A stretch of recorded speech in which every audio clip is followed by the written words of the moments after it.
myself as I get another couple of things going here in the background. Am I on? You are. Hi, everyone. Kenneth Lang. Last week, I left Lee Hecht Harrison for personal reasons, a combination of things. One of the reasons why I left was I wasn't really comfortable with how they're working with job seekers, which is really Mm. the focus of what I'm going to be doing in the future. I'm going to be working with Stacy Zapar. I don't know if you know who she is. She is a real supporter of the AI, and she actually has a website which has been in place for a while. And we're going to be putting together a place where people can post their fake profiles, their fake emails, their fake jobs in one place. And I think one of the things I talked to Stacy about was maybe having a unique email address that we can all coordinate that with. So this has been a passion project of mine for a while. Um, Also going to be work with Mark Anthony Dyson and Jay Jones. We're all part of this team, if you will, taking this upon ourselves. So this is my new passion project. I stay in touch with Lee Harrison people all the time, and I have to tell you, to be honest, most of us who are there and who've left really feel the same way about the way AI is being done there. So it's not a right or wrong. It's just that I can't work for a place that really doesn't support job seekers the way they should. And I think one of the issues we found out is that salespeople are not really portraying what Lee Harrison does as much as anything else. People are well-meaning, but there's a whole process with that. So um, I'll be sharing more information. I actually did a post today, taking a poll. Stacy, Mark, and Jay and I, we're going to have multiple conversations. I'm not sure exactly where it's going to go. I think the last thing we did, we have about 5,000, 6,000 fake profiles in the last couple of weeks. We have a bunch of companies, and we're reaching out to the companies as well who have told us basically that they've been hacked, and they're trying to figure out how they can get unhacked. So that's my pitch for today. Oh my goodness. Okay. Yeah, thank you. That's so needed. And I'm so excited to see somebody working in it. Anything I can do to help?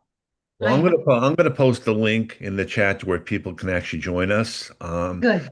I think at this point we're all just kind of trying to figure out the best way to do this because I'm not sure the best way. There's a trust factor as well with job seekers Yep. and also with a lot of recruiting companies who know they've been hacked. And I've had a couple actually tell me that they've reported to their cybersecurity people, but I think it's beyond the scope of what they can do as well, from what I can tell. I think it's much too pervasive for an individual company to do work on it on their own. I think they need to get us all involved in some of that process. Okay. Absolutely. So, um, I'm going to be sharing, if not in the chat today, definitely in future posts. We have to first make sure that we have to define actually what fake profiles are and the like as well, because we can't have people just posting things that aren't appropriate. So I think those are some of the ground rules as to what we're looking to do. I agree. Oh, come on. All right. You get it. Perfect. No, no, no, I agree. I'm just saying, thank you. I'm the come on was more because it looks like my commenting in the posts is not working again. So, or in the chat. So I'm just gonna have to figure out another way to do that. All I, right. I just posted in the chat. There's a fraud squad here, and I'm not exactly sure how this is going to work for everyone else. It's a link. You can go to her site and you'll get an idea about what's involved. We're probably going to take that site and revamp it a little bit because Stacy's been doing this for many, many years. And Mark has his videos and Jay has his videos. So we're going to try to coordinate this best way possible. Excellent. Thank you all so much for doing that. It's so needed. And I really appreciate it. And I know everybody else does too. Mhm. All right. So keep tuned. And by the way, Ken is going to be talking with us more about this whole idea of fake profiles, fake jobs, all the job scams Mhm. on July 8th. I believe that's date. Yep. I think that's the date. Okay. We're going to start today with some quick wins. So if you have a quick win, please raise your digital hand so that we can bring you up on screen, share your win, and support you. Nice. What I'm going to do is if there's several good, I'm going to bring you up on screen and just keep talking in the order in which you come up. Perfect. Go right ahead. You have to unmute. Me? You Hi. see yourself on screen, you're up. Okay, sorry. I'm like multitasking here. So I finally have a quick win after the many weeks I've been in this lunch and learn group. I finally have something to share. So I think I've been hearing this a lot from others, and maybe now I wish I had paid more attention to the advice that was given when that came up. But I got a recruiter calling me for a contract role. And the pay is pretty awesome hourly. So that's something. So they put me in for the job on Friday and I haven't heard anything since. And even if it doesn't come to me, it was like nice that something popped up. I think what I learned through some of these calls is that that's more common right now, right? Is that we're seeing more contract, freelance, fractional, all these different terms I'm learning. That employers may be more interested in. And of course, we all hope that they lead to something more permanent or long term. I must say, in my past, when I've done these, I've always hoped that, and they never have for various reasons. I guess I'll stop there. That was really just the news. No, but I think that's great. So one of the things that I'd like you to remember is that contracts are valuable. Okay. They give you new experience. They give you new references. They give you things that you can add to your profile. They get that income coming in. And while you're doing it, make sure though that you keep that job search going because you're Yes. right. Those contracts might turn into something permanent, but we're seeing more and more companies use more contractors and fewer direct hires. So always keep looking. Companies understand, if I'm putting on my recruiter hat, we understand, okay, that contracts aren't permanent and you've got to look out for you. So while you're looking, if you find something, even if you just started your contract, it's okay to continue to interview. It's okay to continue to find that right opportunity for you. You have to look out for you. Yeah, definitely. Thank Perfect. you. By the way, one reason that contract salaries are high is because, or higher than it might be if it were to turn into a full-time job, Yeah. is that you're paying both sides of your federal taxes. So you're paying both sides of your unemployment, of your Medicare, both sides of your Social Security. Okay. Actually, I was trying to figure that out in this case. So you would become an employer. It was a W-2, they said, and it would be Okay, that I would be employed by this recruiting agency or that's this, fine. Then you're not covering, then they're covering that. right. But you're saying if you were independent, If you go in as an independent contractor, and that's the way Mhm. many of them are going, although I'm hoping that more companies are going to do what yours is, this potential one for you is doing, which is there are recruiting firms out there that are basically contract firms. They are the people who will be it's called, can't remember the name, but they're the employer of record. Mm, Okay, so they do all the unemployment taxes, they do the Social Security and Medicare reporting. They're the ones who actually process the payroll so that the company itself doesn't have to do that, and that they can legitimately call you just an expense without having to go through the rest of the paperwork. yeah. I could tell it was like this new, younger recruiter. And, I'm such a snob. It was really annoying me because he kept coming back to what I imagined was a list of questions he had in front of him that he had to ask me. And so the one that annoyed me the most is that he kept coming back to, so like, do you have any upcoming vacation? I'm like, just go pitch me to the company first for crying out loud. Like, who cares about my vacation? But I know why they ask that. I know what they have to present probably to the client. I gave him a couple tentative things, but like, I guess when you're out of work and you're not having to plan your whole year out like your work employer does, I didn't really know everything yet. So I didn't want to commit to it. So what they're asking that for, and if you ever get asked that question, whether you are going through an interview for a W-2 job, contract job, anything else, company wants to know that you're going to be available. Yeah. If you have planned vacation already, and planned meaning you bought the tickets, Right. not just this is an idea that's out there. When you let the company know that up front, many times they will ask, especially if it's going to be in your first 6 months of employment, when you don't per se have that vacation or you haven't proven yourself on that contract role yet. I already have this planned. Okay. That's the reason they ask. Yeah. And if it's a job where they're asking you to take time off and you'd normally be paid for that time, I understand that this is going to be unpaid time, Okay. but this is already planned and I'm hoping that we can work around it. I was worried it would be more, Linda, like I'm going to be competing with however many have been submitted for this spot, right? And I didn't want them to think, oh, she has all this vacation. We're not No. going to want to hire And- her. So I right. minimized it, especially for the summer. I said, look, maybe a couple long weekends, but mostly Christmas time because that's when my industry's always Yeah. shut down anyway. Like I tried to make it sound pretty minimal. So what I would do at this point, and you're not hearing me say this in that way, right? Unless you have tickets that you've already purchased that are non-refundable, Right. you have nothing planned. True. Okay. Gotcha. Well, maybe I'll clarify that when I follow up since I haven't heard anything yet. But Okay, but I would do that because you're Okay. right. You are competing with other people who might already be there, yeah. who have that freedom. If something comes up last minute, you're making that plan. You work about that. You talk about that with your manager on the job. Right, exactly. As you Like, would let's deal anybody with else. that later. Let's just get me in there already. Yeah. Okay, keep us Thank you. posted. Okay. So he contacted you about that? How did he find you? Yeah, the only thing I've been willing to do so far in my LinkedIn profile is that I had opened it up a few weeks ago to the recruiter only option instead of the open to work banner. And that's because I still want to fix my profile before I really broadcast.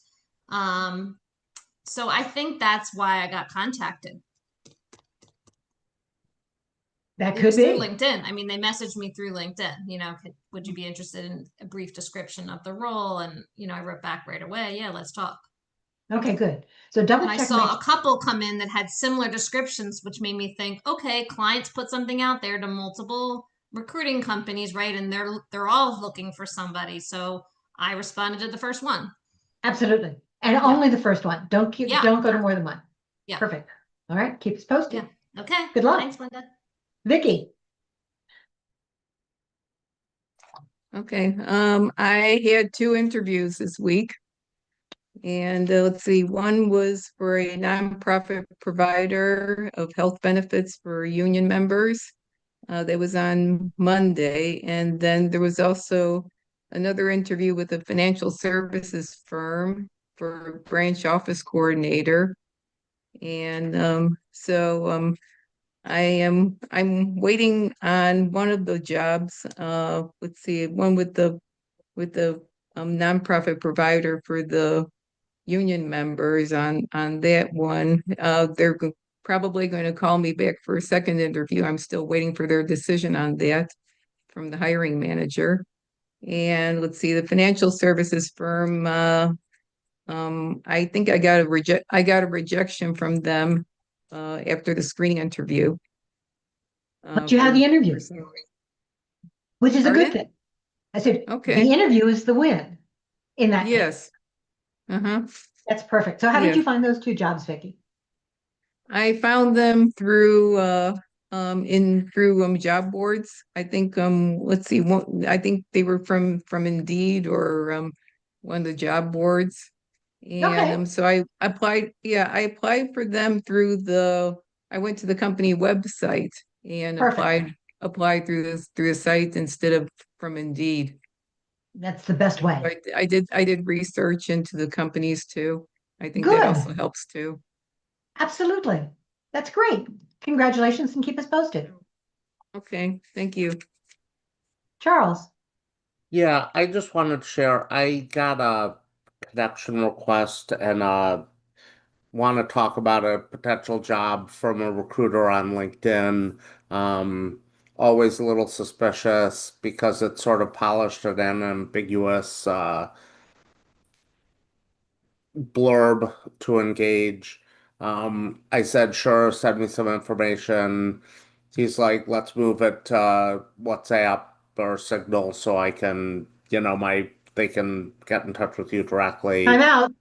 Well, not only that, but I had looked at the guy's profile. It turned out to be a guy in this case. And what I noticed was all of their jobs, including their current job, are all listed as India, but the location at the very top of his profile said US.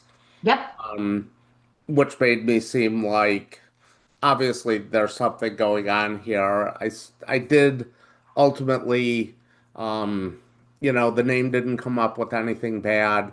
The guy could be legit, but just had his account hijacked or something. Nope, But I reported him and blocked it and was like, good. yeah, I'm out. But I just wanted to share that with the team. Make sure if you're looking at somebody who you don't know is connecting to you or wants to talk to you about a job, that not only are you looking at like where their work history is or where they went to college, not that that means don't interact with them, but at the very top, he said, "Oh, I'm in the US," but clearly that was a red flag for um, something that nefarious, I think, was underfoot. I think you're right. And that whole idea, I know we talked last week or the week before about whether or not you should use United States in general as your location. And Kevin Turner had a post about it again yesterday, I think. Don't. I don't care that you're relocatable. Using just United States is that red flag these days, okay? That you may not be legit, you may not be in the States. But there were too many things there. And as soon as you hear, let's move this to Signal or WhatsApp, automatically, red flag, stop, walk away. Okay. And the idea of reporting it, that was great. Sorry, Charles. Take the good, you take the bad, but you want to help protect fellow job hunters. It was Absolutely. easy to be excited, but the guy just kept remaining ambiguous about what was going on or what the what was. I didn't engage too much, but as I dug into it, it just got more red flaggy. Yep. Good. Thanks for sharing with us. Matthew. I guess I had a question about, I guess, kind of the networking going on. Um, the I've had this is my third and a half weekend, and I've had interviews and I've been have a discussion with hiring managers. One question I did have is I'm big on like cold outreach to targeted people at companies. There was one company that provides like commercial data for the life sciences where I've reached out to like several members of the company and like you don't know who's going to accept, who responds. Some people respond but don't connect. It's the first time where I've had like four people from the same company block me. The Block context, you? yeah. And they're all coming from the same company because um there's a healthcare analytics, like they sell data that um is kind of the market leader. And then when I was at Medline, they were using this data provider and they just got like a Series C funding, but I had never heard of them.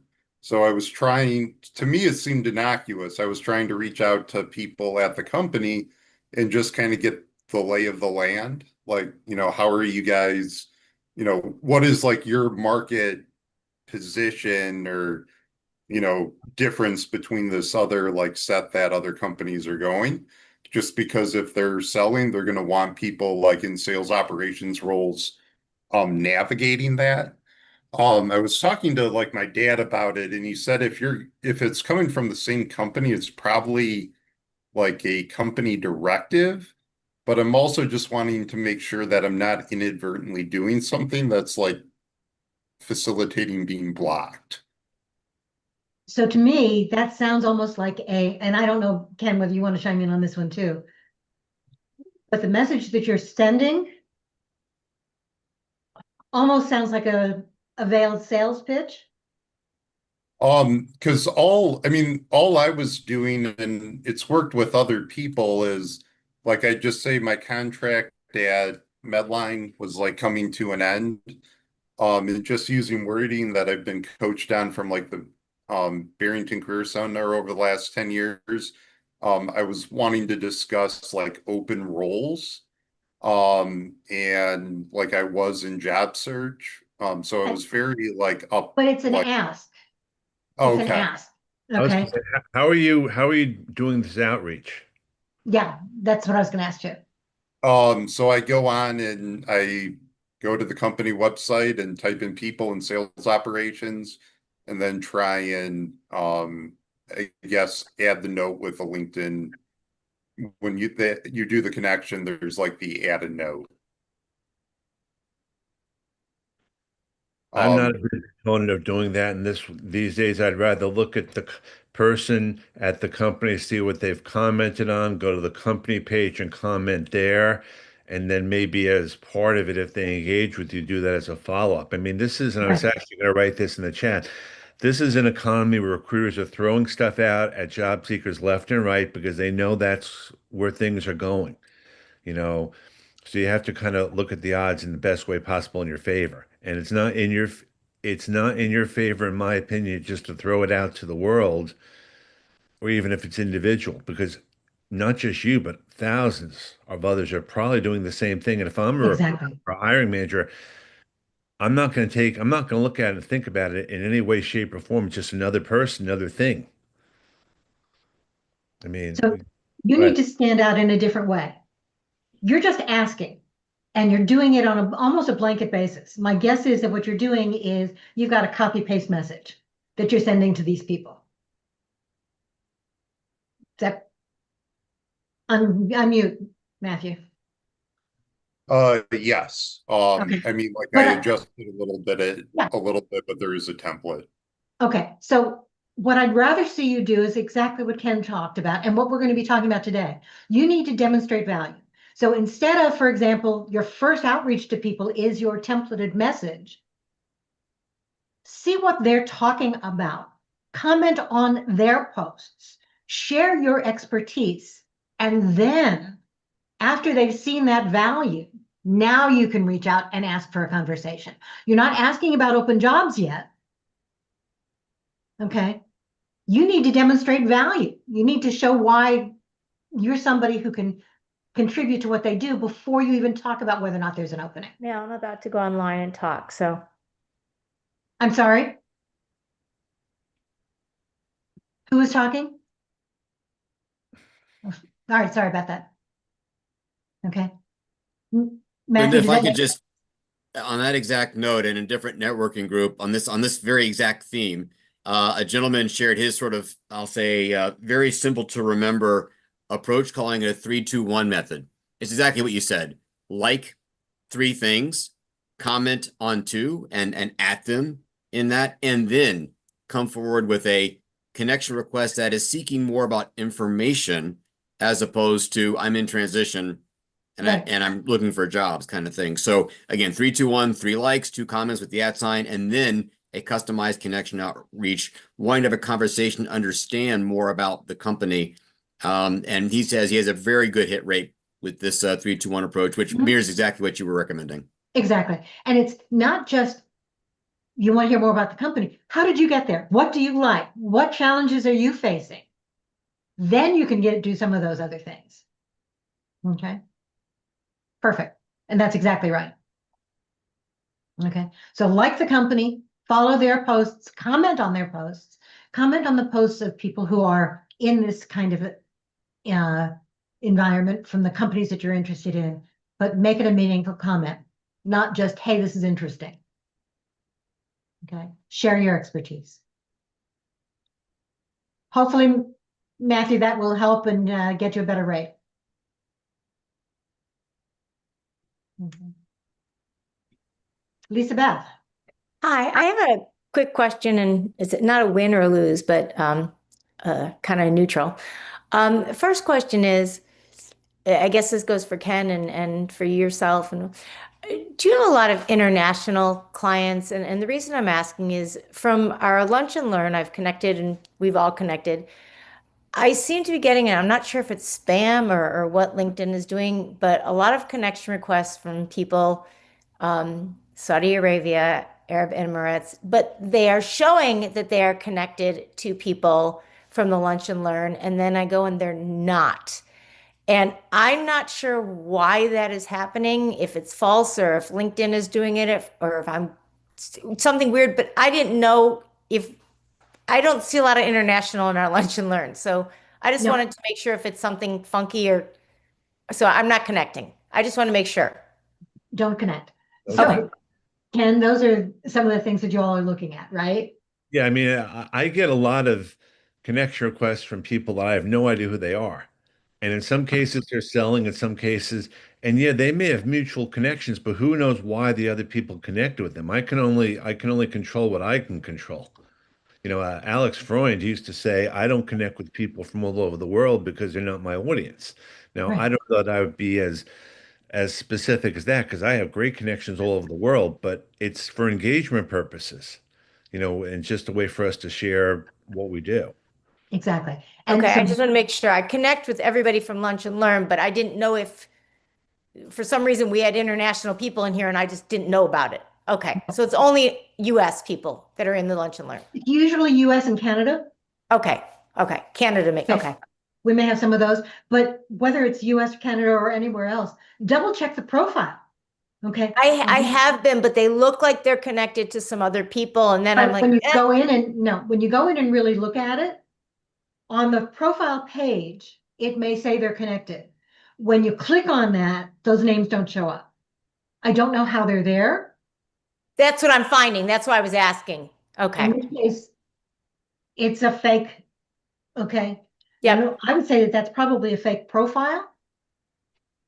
And I would find a way of reporting the profile. Okay, great. All right, I will do that. And the second thing is I just wanted to share. I think I mentioned a while back that I was working with a recruiter and we thought it was working out the right way and it wasn't. And then I reached out to them again regarding another position that they had. And they got all excited about it again. And I shared the story with Linda. And again, they said no. And this person keeps listing positions over and over. And I'm sure that they're reputable in some ways. But in a lot of ways, I'm starting to think not so much because they keep listing the same positions over and over. And I think they're looking for just to be able to present a lot of people because it makes them look really good when they present a lot of candidates. But they're not getting the right candidates because they're getting very high level candidates and they need someone who's very entry level for these positions that they're listing as very high level positions. So while I appreciate working with a lot of recruiters, I think sometimes we need to be cautious when we talk to them about asking specifically, what are the actual credentials that you're looking for? Because she said to me, well, we'll rewrite your resume, et cetera, et cetera. Oh, And no. I'm not interested in having you do that. And again, this is someone in my community. So I was very surprised at the response after that. No, I know who this person is. Right. You and I've talked about it and I see her post a lot. I've lost my patience, especially because she wasted so much of my time. But any recruiter who says, I will rewrite your profile, I will rewrite your resume. No. Now, Yeah. as a recruiter, I would summarize the high points before I sent it in, but I'm still sending in what you wrote. Yeah. And I'm not asking you to pay for anything. And the question I would have for you, Linda, is Yeah, she wasn't wanting me to pay for it, No, I but understand. yeah. what type of permissions would a job seeker have to give a recruiter before they, like you just mentioned, a summary? Do they have to run the summary by me as a job seeker first before? And I'm asking this as a No. hypothetical. And I Like, asked that question actually, Ken, because I said, I do didn't you know want that. help? Right. I asked her, and maybe this was out of place. I shouldn't ask her. I said, would you like help writing about me? Because there's some information that you may not have. And it was about patient advocacy. But in addition to that, and something that I shared with Linda, and I'm going to give a little bit more insight so people have it. The job was listed independently on the organization's website, which I found after the fact. So we had discussed, should I apply independently or through them? But since I had already started conversations with the recruiter, how did we go about that? But I knew about the organization independently. So it was, that's how that was the first position. Mhm. So Ken, in answer to your question, Mhm. and I'm gonna get back to Lisa Betts. Basically, what I'm sending to the hiring manager or to the recruiter internally is my version of a cover letter. Okay. Okay. It's here are the main point. I'm not changing anything. Mhm. Okay, I'm still sending their resume, their cover letter if they've sent me one. But here's why I think you should talk with this person. And that's helpful from a job seeker to understand that that's a next step. And I don't mean to put you on the spot in any way, No, shape, or form, but it's helpful for job seekers to see this one is what the process might be. and I will tell you that not all recruiters do that. The good ones do.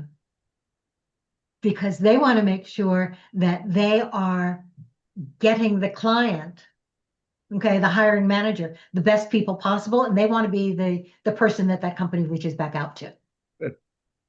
The discussion was that your skills are completely transferable and you have absolutely everything that they're looking for.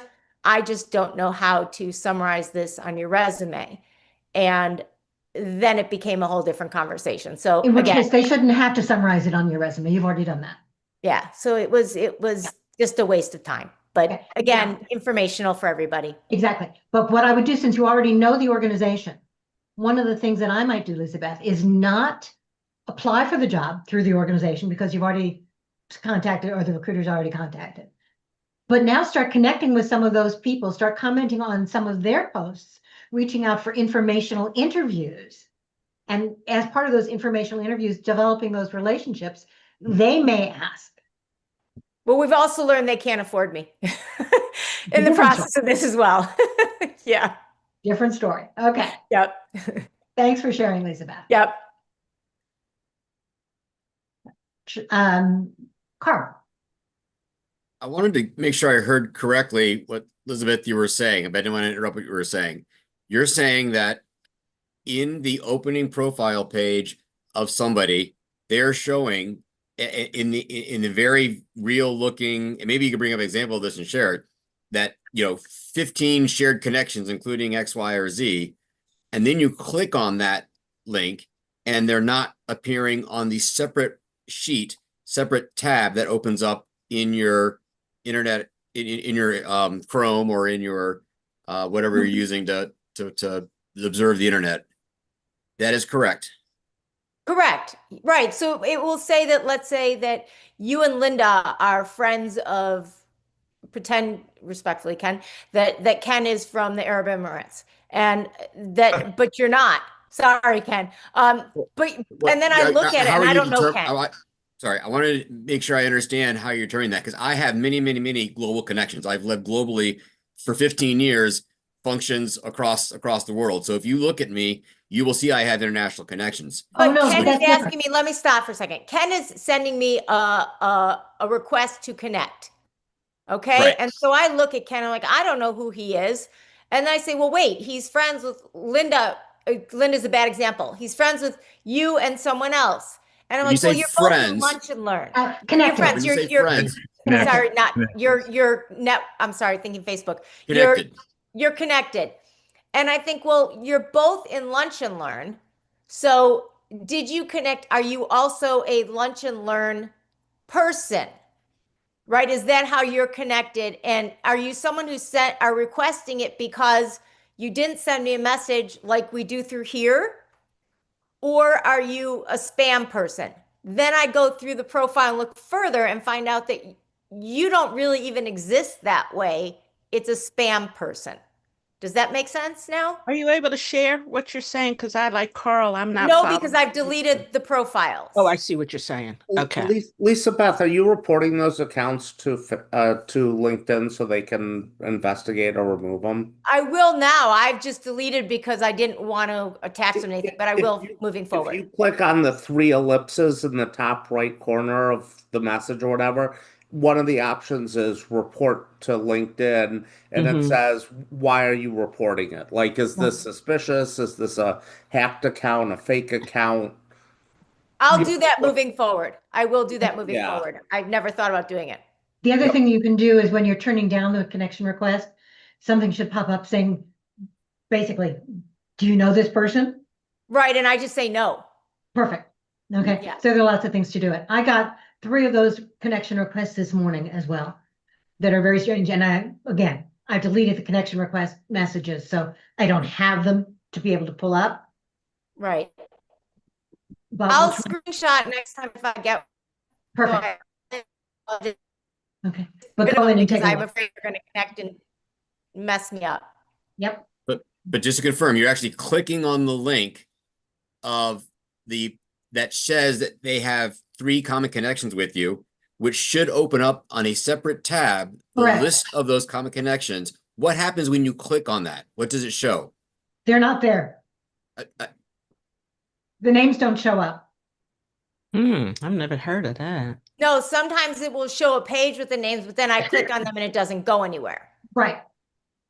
So there's So it could there's things show that, the 3 names and their profiles, but then you click and then it stops. yeah. So Okay, that's new information for you. Thank you.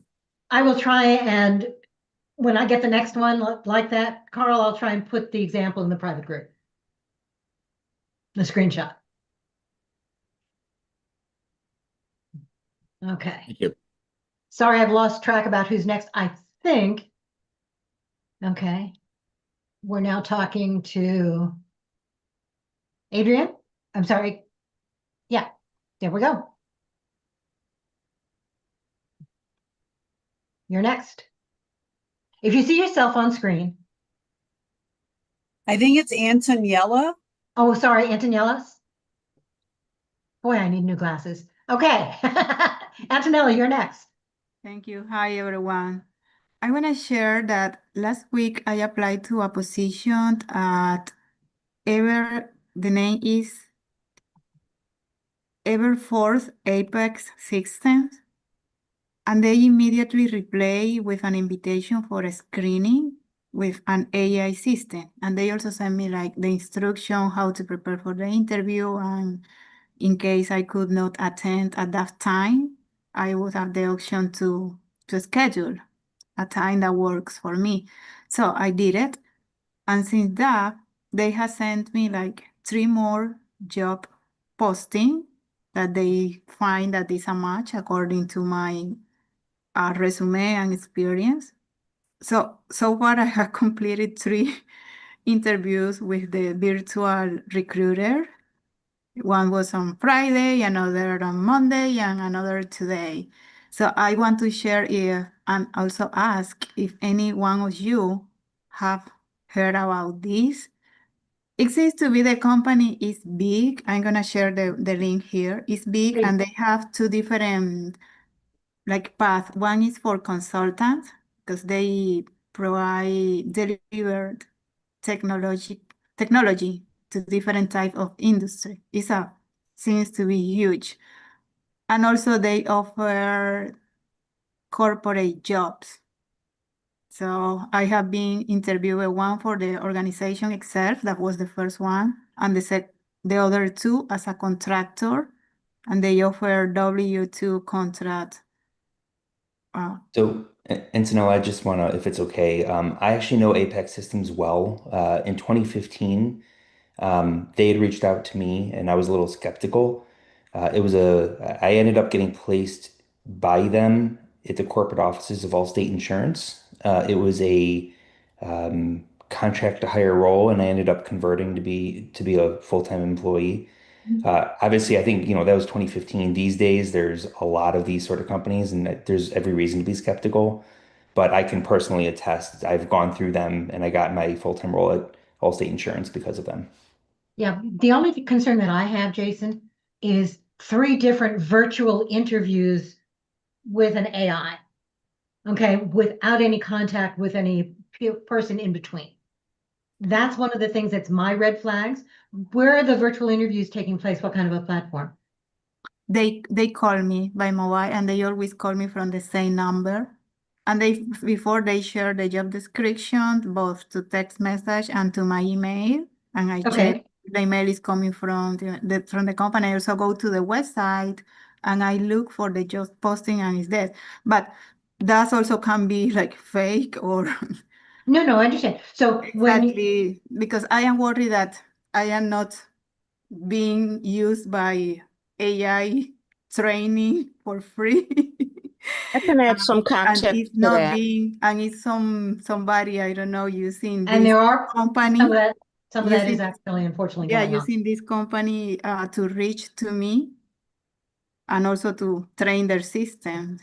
what they say is, okay, in case my screening interview goes well and so they find the next step will be a recruiter, a person, recruiter manager will reach out to me. But so far have not happened. Well, the first interview was last Friday, so maybe it takes some time. It may take some time. So again, you say that they're reaching out to you with a phone number to do this? So Yes, is the virtual interview a phone interview? yes, phone interview. It's Okay. not any platform, it's a phone interview. I've Well- not heard of an AI using a phone interview. So that's a new one on me. Yeah, I can they, add a little context to the situation, if I may. Please. I, like Jason, I got hired into my full-time role through Apex.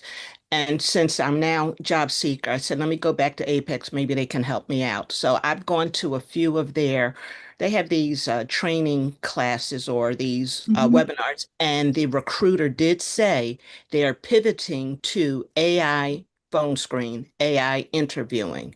And so that is a legitimate thing that they started, I think she said this year, maybe March or the top of the year. But when I heard that, I personally said, well, then I don't want to link up with Apex because I want the human component. But they are legitimately doing that. So for me, And- they're no now. And Thank you. Rosalind, I don't, Thank you, Rosalind, I don't know Jason. if you had this sort of experience with them too, but just kind of adding another 2 cents to Apex. For me, my experience with them was it started digital and then it moved to in person. Again, 2015 pre-AI, so I know things clearly are different now. But when I did start at, in my case, Allstate, they were somebody from Apex was there in person walking me through the whole campus, the company, had me face to face, like introduced me in person to my manager. So like it was very much I think, well-oiled machine. That said, I'm sure, it sounds like they're very different now. Yeah, Okay. exactly. Anyway, keep us posted. We'll do some additional research too. Thank you. Thank you for all your. Sure. Jason. This is not really necessarily a personal win, but something I've actually thought a lot more about. And I wanted to just bring it up to see, what thoughts or opinions people have. So there's obviously with all of us searching, there's the resume, there's LinkedIn, right? There's phone conversations and all of that. I think what is missed, it's a big miss. And I think it's hard for companies to know how to do this. So I'm curious what others feel is what's underneath from a recruiter, a hiring manager, or anybody else on the hiring team. What is underneath what's on paper? What's underneath a resume? What's underneath a LinkedIn profile, right? Yes, it's business. Yes, it's a job in a company and they all have to make money. We all have to make money. But at the end of the day, we're all people. So where's the humanistic aspect? And forget AI for a moment. Even before AI, where has that humanistic element been in the hiring process that, for my own personal reasons, right or wrong, I feel like hiring processes for so long are broken and remain broken. I think AI has only complicated it, but I've really been doing a lot of like reflection on where's the human part of this? Like where, some people have families or kids, or maybe you're not married, right? But there's a whole entire story for every one of us behind what recruiters and hiring managers are reading through an ATS system or elsewhere. How does that play into decision making on the recruiter or the HR side? How does it play into a hiring manager or their team's decision? And is there a process over time where companies maybe reevaluate these recruiting processes and start to figure out, we talk innovation, right? So how do recruiting teams innovate around? We all know we each have skill sets, we have expertise, we've done X, Y, and Z. You've got this title and that title, but at the end of the day, we're all people. Like where is that again? It's missing. And so for me, it's not a quick win. I know we're kind of in that section. No, it's okay. But It's a segue actually to what we're talking about today when we finally get there, but we can't control that. We cannot tell recruiters how to hire. What we can do is make ourselves more human and share what we do and share our expertise in that human aspect and those human elements. Jason, I feel your pain from both sides of the desk. Okay. And I'm talking with other companies, but many recruiters are feeling that same pain. They just don't have the ability to change the system right now. So we have to do what we can. Not complaining on LinkedIn about the hiring system being broken. I agree with you, it is. Okay. But we have to be able to find ways of working around it and still making ourselves the humans that they want to talk about, which is another reason, please don't use AI to either script your responses, to script your posts, your comments, your resume, or your cover letter. That's one of the ways you help the system say, I don't need the human element because the AI is doing it all. Yeah. Right? I want to know you. And you aren't the perfect person in the sense of everything is scripted out. You have to be able to adapt on the fly, and AI can't do that in those interviews and those resumes and responses. I do feel your pain. We'll do what we can to give you tools to work around it. Thank But you. we can't fix it. Okay. I think you're next, Robin. Yes. Okay. Thank you. I'm wanting to know, is anybody able to provide me with some links of virtual job fairs? Ah, interesting. There really was just one a couple of weeks ago through an organization called iRelaunch for people who have been out of work for a minimum of 6 months to, okay. They had a number of companies there, but there were a lot of people trying to compete for the same kind of jobs. There are some virtual job fairs out there. Check with your local unemployment office and see Okay. whether or not they have some resources for those as well. Okay. I'll do some research on that. It's a good idea. The problem with some of the virtual job fairs is that not only are there so many people competing for those same jobs, just as there are in other areas, but the jobs may not be in your location. Okay. Okay. Is there something specific that you were looking for in doing that virtual job fair?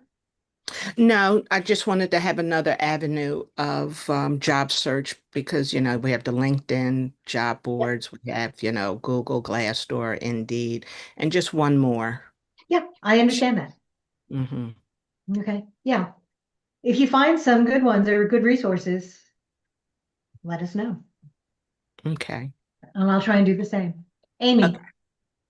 Yeah, a little over 2 weeks ago, a recruiter reached out via email, and we emailed back and forth several times and set up an interview, which I had 2 weeks ago yesterday. And during the course of the interview, they told me the name of the brand that they were recruiting for and said they would be speaking to them and they would know by last Wednesday whether or not they were interested. I got an email back from him Thursday or Friday saying he apologized, but the person was out all week and now it's going to be pushed to this Wednesday. When I tried to respond to let him know I'm on vacation next week, I got a rejection saying the address couldn't be found or is unable to receive mail. So one, what does that mean? Because that also, your reaction was mine. But two, the company does have the actual position on their website. So do I forget this all happened and just start from scratch and apply? So the person who contacted you, did they say that they worked for the company? No, they said they were a third-party recruiter hiring for the company. I would go in directly. But that's what I'm saying. So I can just forget I ever did it and just do a new application. Normally, if you're going in through an outside recruiter, I advise heavily against going in on your own. But this one sounds like a spam to start with. Okay. Okay. But it worked for 3 or 4 emails and then just stopped. Go ahead, Ken. You also don't know where these third parties are getting the jobs from. They could be scraping the same way as others are. Yeah. So, and if you were to ask them what the relationship that they had with the company was, they're not going to even tell you. Yeah. And most times they're going to be contingent recruiters when they are legit. Okay. there are very few dedicated recruiters who are hired to fill the position. Okay. Most of the time they're contingent, meaning I only get paid if I make a placement. Right. So there is a relationship only in the sense of the company's told me I can send them candidates. But I would go in directly. Not only that, I would probably send a message to the company, to the HR department. Yeah. Saying, by the way, I just want you to know, I don't know whether or not this is legitimate, but here's the Okay. situation. Okay. The email is no longer working for this person, but I wanted you to be aware that this might be out there. I have applied directly, so that you're telling them why you've applied directly. Okay. Okay. And not only is part of that, I've applied directly and I would appreciate you taking another look. Great. Okay. Thank you. Sometimes companies don't even know what's going on with these third-party recruiters. Right. I would assume so. Because Okay. they're just proliferate. Yeah. Yep. Okay. So that's what I would do. Lisa Beth. And then we need to get to our topic. Go ahead. Just what Linda just said, because we just did a similar experience with that, and I sent a message to the company, and they responded and said, "Thank you for letting us know." It actually was them, but and reapplied. So Yep. I would definitely send that letter to them, letting them know, and it gives you an upper edge because they will give you more attention. So I would Exactly. definitely let them know about it, and Perfect. copy them on everything Yep. so they can see what you got. Perfect. They're going Thank to you, ask Lisa. you for the URL. Yep. Perfect. Thank you. All right, let's start talking about what we're here about, because Jason actually set us up. How do you start putting that human element back in? And we talked about it too with Matthew, okay, in terms of his cold outreach. What you want to be able to do is demonstrate your expertise, because what happens is when people are coming to your profile, they're not just looking at the profile. They're looking at your activity. One of the questions in the chat that I haven't gotten to yet was, what happens if the people you're trying to get a hold of aren't active on LinkedIn? And that's possible, but you can still connect with the company. You can still comment on some of their posts from other people within the organization, just to make you clear. So what I want to know is, when was the last time, okay, that you posted on LinkedIn? And I don't necessarily mean a full post. Put it in the chat. Could be a comment.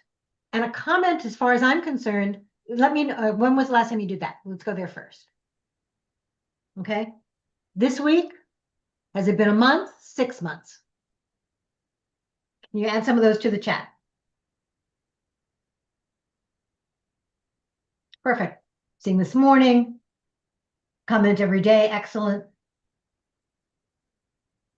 This week, yesterday. Wonderful. Just a few minutes ago. Good for you. Okay. Now, when you're thinking about some of those comments, okay, what are those comments? Is it just let's see, on Facebook, they used to do something they still do on occasion. Take a look at the last thing you commented on, you posted. Is it a like? Is it a like with a comment that's more than just, hey, that sounds great, congratulations? Is it something that helps move your conversation forward? When I look at your profile, I look at your activity. Recruiters, potential networking partners, all look at your activity, because your activity tells us not only that you're active on LinkedIn, but it tells us a whole lot more about you. It puts that human element back in and helps you to start sharing your expertise. That's a good point, because even if they don't read your posts, if they see that you've been active on LinkedIn as opposed to having posted in 6 months, right? That's a big red flag for them. I mean, I was going to ask a different question. Why do you post on LinkedIn? Good idea. Okay. And not only why do you post, why do you comment? Right. Because I think that's just as helpful. In fact, the algorithm, last time I've looked, says that sometimes commenting can be more impactful than just posting. So it's both. You need to be able to do both. And this is not commenting to make sure that what you're getting or posting for likes. We don't want you to go viral. That's not the point. Okay. The idea is that what you want to do is you want to be able to share genuine information. Yes, TJ. And commenting works because I've had 50% of my profile views from comments. That's exactly right. And you should always use the formula. What formula? A validation, add value, and then maybe a question. Okay. So in other words, can you share your last comment, TJ?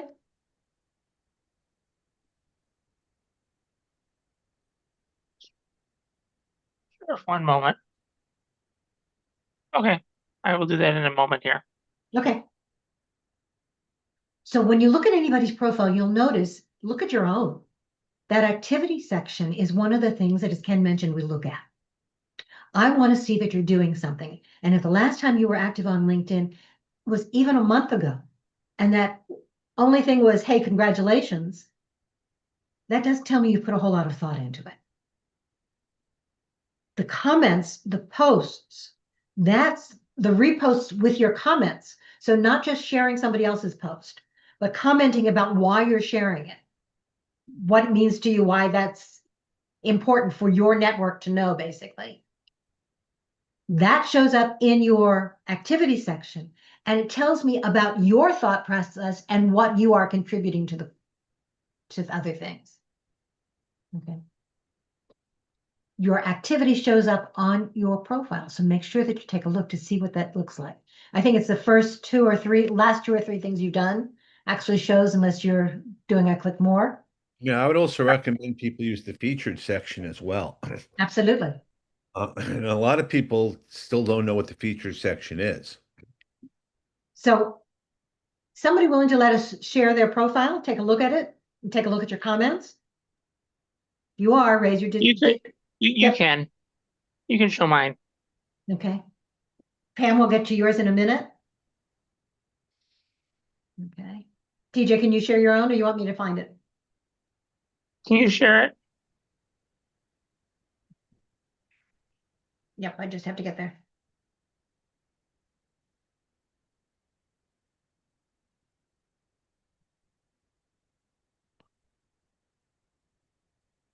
By the way, if you want us to take a look at that for you and your comments and your profile, all we're really looking at right now is the activities and whether or not the activities are supporting what you're doing. TJ. Okay, not the full profile right now.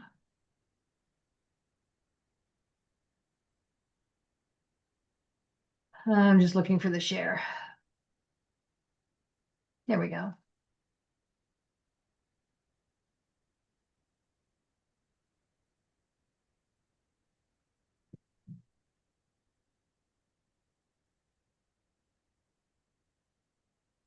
TJ, I thought you were going to share what your posting formula was again. Can you all see TJ's profile? Mm-hmm. Yep. Okay. So TJ made use of his featured section. So this is the featured section. You take 2 or 3 things that you really want to stay, and those are tied to your profile.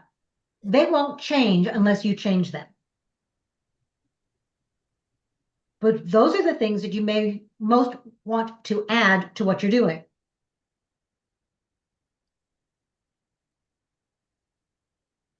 So TJ put up a 1-page networking kind of thing, an introduction to himself, and then an update post.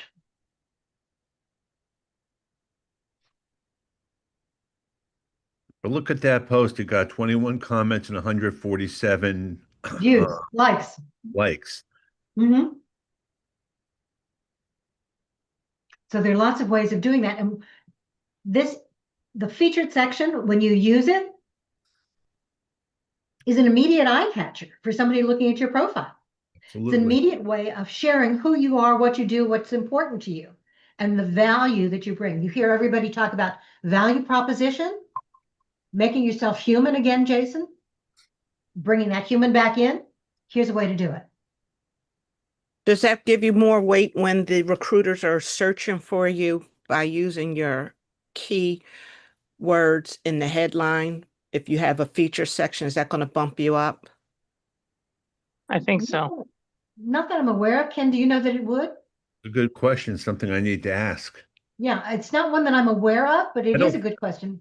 I don't think so, but good question to ask. We'll have to look into that. Well, Okay. yeah, exactly, and we'll try and get back to you. But if you've got keywords in those featured posts, those will show up in the algorithm in the behind the scenes keyword searches that people are doing. Okay. Okay, so there's that. Make sure that whatever it is you're featuring is positive. Not the place to do anything else. You want to do an introduction to yourself and your job search? Here's a great place to do it. What I also Okay. like is where it says people you may know on the right side from his job title. So if you can look down, it gives you other suggested profiles just of people to reach out to see why is LinkedIn, this is the algorithm. Why is Yep. LinkedIn calling these people up? Okay. Not only that, what I would do is not just connect, say, hey, LinkedIn told me to do this. Go to their profiles. Profile, absolutely. Take a look and see what's there. And why See if there's LinkedIn's any- making that choice. Yeah. Exactly. See if there's anything that they're doing, either in their profile, their comments, something that you can add to yours, some suggestions you have to make yours better. Mhm. Okay, so that's another way of doing it. But what I wanted to do, if you see his activity section, He has a lot of followers. he does. You can also move with the activity. You can also move the order in the activity section so you can have comments first or images first instead Really? of. How do you do that? So if you see up here where it says activity, Yes. It's a drag and drop. You'd have to edit the activity section. Yeah. The default is that way, but you can move things around. Oh, wow. Okay. okay. And you can make your default, whoops, I mean, it might be I can't another. edit yours, but Yeah. you could, okay? Okay. Change this and make And- your comments The the thing first that one. shows up first. Yeah. I've seen some people do videos first. Yeah, Okay. I think Annette does And that that. does. Mhm. Right. Okay, so lots of different things that you can do, but I can see all of them. Mhm. It's just what shows up first. But Exactly. notice that what he's doing here is he is talking about adding value. He's demonstrating that expertise. And the image there on that one closed resolve, that gets my attention right off the bat. 'Cause I- Exactly. Same here. Mm-hmm. Okay. So there are lots of ways of doing it, but TJ, that's a great example. One Can of you the things tell that- us the formula though? Linda, can you have him explain his formula in his post? Okay, so in What the do you- formula, from what do you what mean I by understand you were formula? saying, TJ, Yep. okay, is you want to, if you're commenting on somebody else's post, okay, thank them for their thought, expand upon it, okay, Mm-hmm. and then end with a question.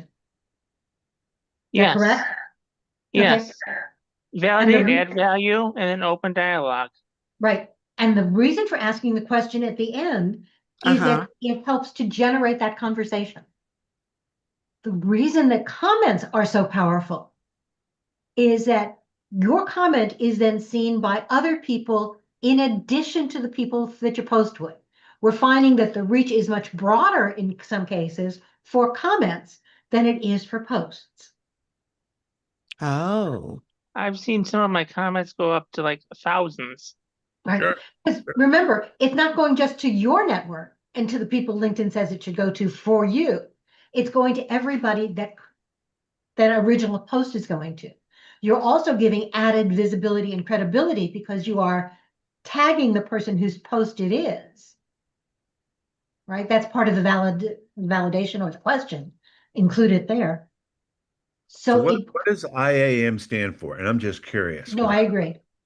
Identity access management. Is that something that other people would know outside of Yes. the industry? Okay. It says it in there. It's in the description there. Okay. Is IAM, whatever it is that Yeah. part of the LinkedIn dropdown? Yeah. Okay, Okay. good. So one of the things that I like about TJ's comments is that he is using them. Remember, if you were here when Thomas Pounder was talking, he talked about, I want to go back to the beginning here. Okay, he talked about, there we go. Using your comments, your posts and your experience and all the rest of it to validate what you're saying your skills are. It is a compound process. If you're just listing a skill and you're not doing anything to demonstrate how you're using it or to demonstrate the value that it can bring to somebody else, it's a standalone and it is not as strong. Adding that additional comment, that additional post to back that up, to demonstrate why it's important, the value that you bring, that's where you not only bring the human into it, Jason, but it's also where you start demonstrating why you are the person that somebody else wants to reach out to. And from a LinkedIn algorithm standpoint right now, that's incredibly valuable. LinkedIn wants to know that you are more than just words on a page, that you can do something with that information. And the more you support what you say you can do, the more you will come up higher in those job searches. Okay, for somebody else. Your credibility will be there. And Matthew, the more you comment on people's comment on their posts, their comments, the more you start building that credibility so that when you do reach out and ask for that connection, you already have that in place. Linda, can you scroll up a little bit on there? Where do you want me to go? No, keep going where it says top skills there, like a little bit higher.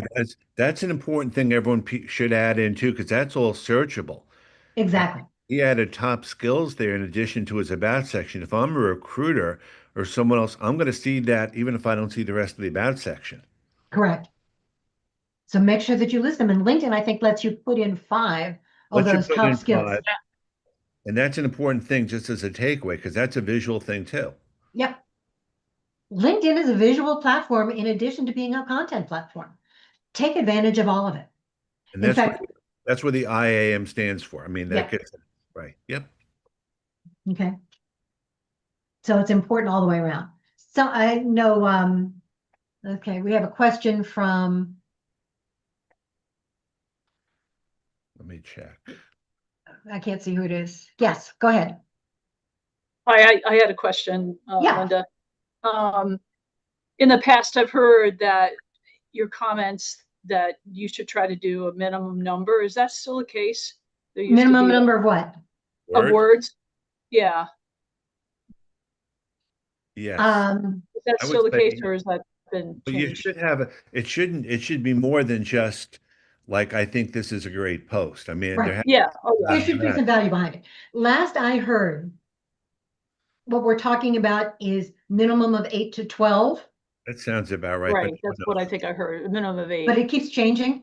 yeah. Yeah. Okay. Well, obviously, the more you do, the better. Whatever, and the Well, more. yeah, but LinkedIn is also Exactly. putting a But it needs maximum to be- limit on comments too. But it's What's also that? There's a maximum? Maximum number of words in a comment. Oh, yeah. okay. But the algorithm is changing. And again, people ask all the time, how do you, what is the algorithm all about? To be honest, I don't care. No, Yeah. It doesn't impact. we don't. The idea is that what you want to do is make sure that you are trying to use whatever you can to the best of your ability. Right. Okay, And so I we're just have giving another those- question. How do you bring up the featured section on your profile? You have to, it's a section you can add. It's a Right. section. It's you can add. okay. I didn't realize that was a section you could add. Well, if you Okay. go to is. your add sections there under where you have you can add a section there. Yep. So Okay.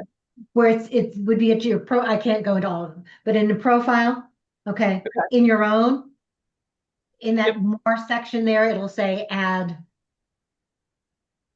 Okay. Or even Great. if you're not sure, just do a search on Google or something. How do I add it? How do I add it? Okay. But that's another way for you to actually, like you're going to So- yours. Yep. Right. So if you're on your own profile, there will be something here that says Add Add section. section. Okay, okay. Okay, and check to see all of them and see whether or not there's anything there that you really want to see. Yeah. Okay, Okay, great. Thank you. Pam, you were next. Yep. So I have a funny story for you. Okay, I had a phone conversation with somebody who was trying to help me in this massive search I'm doing. And they said, well, the first thing is you have a problem with your LinkedIn profile. And I said, really? What is it? She goes, your picture isn't accurate. I said, what do you mean? She said, well, your picture looks too young. I said, that picture was taken last year and not edited. no. Actually, the only thing that I would do with your picture. Yes, ma'am. Okay, do you have Canva? I by any can. chance? Okay, I would just remove the background because the black background or dark background against your banner here is not quite as good, but it's not bad. I think it's a great picture. It is a great picture. Okay. You also want to just take a look here.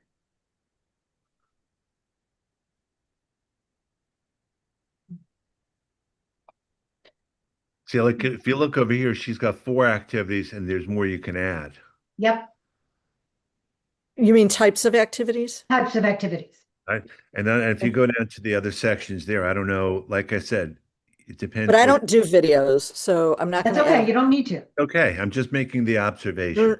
So for example, I'm going to Yeah. look at, Pam, can I pick on you for a minute? Oops. Of course. Okay. So this one, useful information, thank you. What made it useful? Exactly. What value are you at? What questions did it generate for you? This does something for them. It does absolutely Right. nothing for you. Okay. Okay. I don't know that we can pull that up or not. Yeah, that was about the AI study. Okay, yeah, in fact, we're actually going to be using that because a lot of that is misleading. Well, that's why I didn't want to make a huge comment on it. No, okay. But we're actually going to do a session on that after I finish doing some additional research and pulling up their Okay. ideas. And you've got the people you may know too, and these are relevant to your profile, Pam. Again, it's just the same thing. Mhm.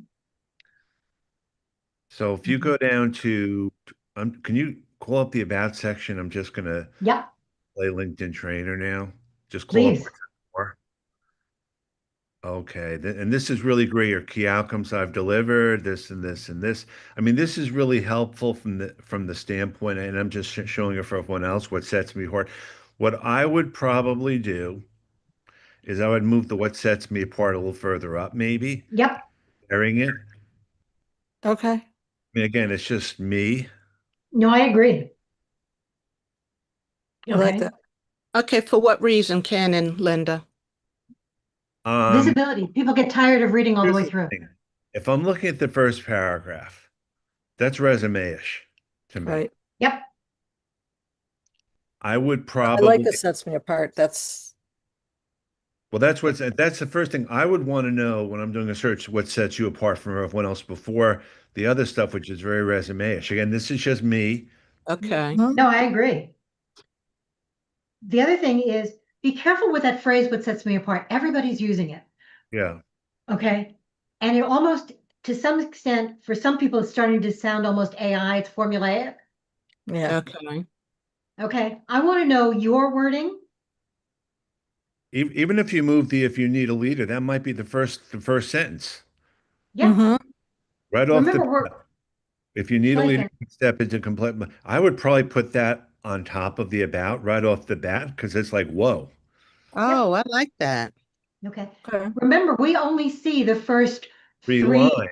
So I'm not Right. going to see the rest unless I go to that more. That's why I wanted to call up the about So I section, could do, instead of the what sets me apart, I could do something that requires them to push the more button, which is something maybe like, which is the you marketing need to talk aspect to of me it. and here's why. Exactly. Perfect. I love that phrase. That's the marketing aspect of this. Yeah. Okay.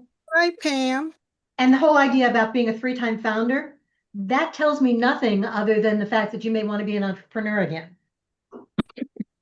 Mm, That's not what you're selling, Pam. right. So remember, most people, the AI, the back end is going to read it all in terms of those keywords. Okay. But human eye, you need to be able to give me a reason to go further. And that what's in that about section is your opportunity to be you, Especially bring since that human back into the, you have 3-time founder in your heading and in the about section. Why would you need to duplicate that? right. And does Well, that 3-time founder contribute to what it is you want to do now? okay, I did. Okay. All right. Thanks. And remember, when you're making your comment, what are these two? I don't know what has happened there, but those are links to my personal website. Articles that articles I've written. But were they on LinkedIn or not? They were external to They're LinkedIn. external links. They were external. That's okay. That's the reason. So they're That's the not showing up reason why. unless I click on it, Pam. But it's weird because they used to show up and now they don't. So who knows what LinkedIn's done? So Well, what I would do instead is I would make them now a post on LinkedIn, share it as an article or whatever it is you want to do, And put it back in the featured section. and then put it back in the feature section. Oh, okay. That's how Right. that would be done. Okay. Now, the other thing you want to do is you want to make sure that what you're adding in that feature section, I mean, these are both very valuable.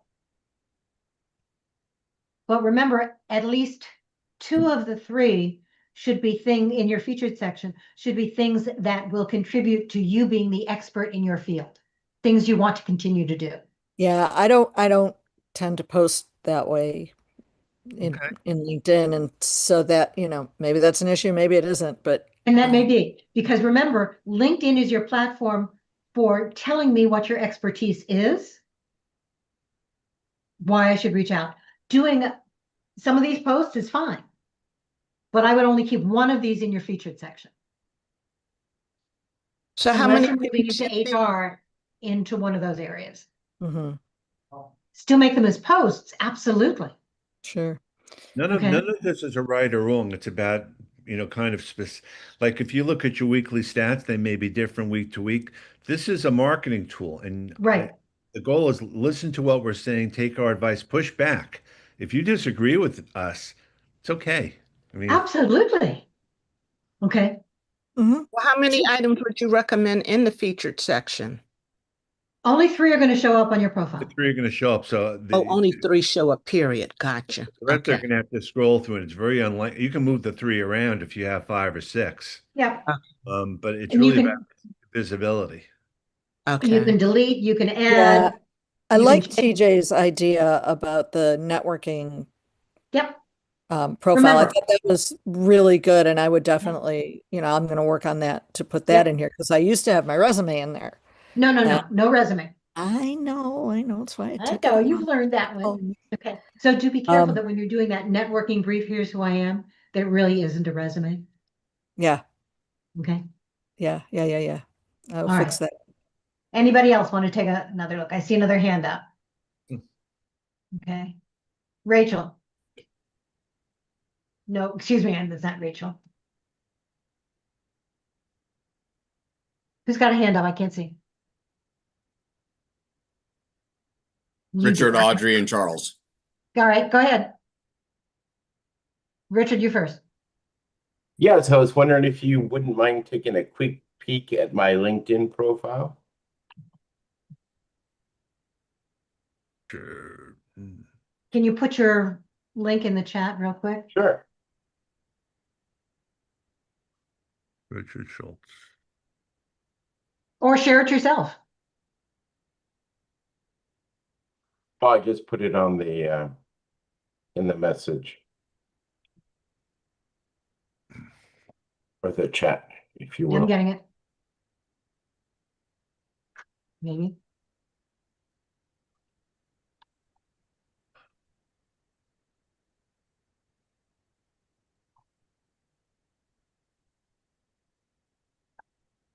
There we go. There we go. Okay. All right. Okay. Cool. Cool. Okay, cool. I would probably take the birthday off, but that's just me. Absolutely. Yeah. And if you're doing the birthday, make sure that what it is really just month and day. Mhm. You can leave it in if you want to, but But that's not the major thing. So about absolutely not. Okay. right, about section, let's see.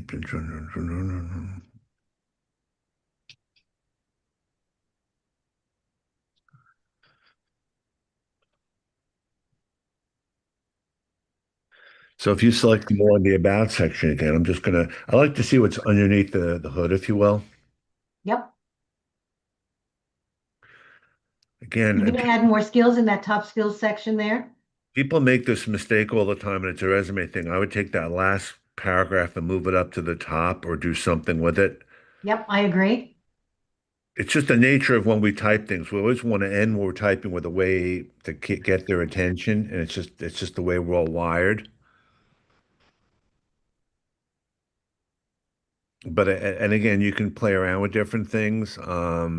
I might take some of the comments there and put it into instead of into paragraphs, maybe into bullet points for readability. Agreed. You can put a couple of emojis in there as well. I wouldn't do many, I don't see but a lot bullets of absolutely skills. work. Searchable list of skills, maybe. Yep. You've only got 3 there. You can use 5 in that top skills section. Or you can put up as many as you want as a cut and paste. All this Correct. your skills section. Again, these are just little things. Oh, you mean like put the skills in the actual about section? Absolutely. Yes. Oh, okay. Absolutely. Because that's I wouldn't do more than 10 there, but you Okay. want those top 5 to show up. But you can put like other skills in there that are all searchable because that's Okay. how you search. It's not none of this is an either or. It should be an addition. Absolutely. Okay. You've enabled your featured section, which Yeah. is a good thing.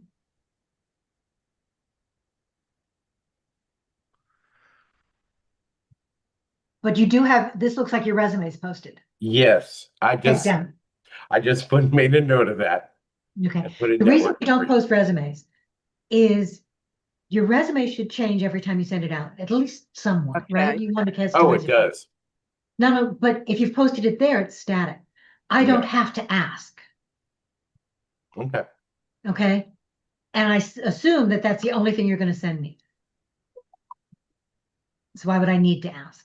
You Right. want, if you want to put in your highlights, your summary, your networking sheet, kinds of things you're looking for, that's great.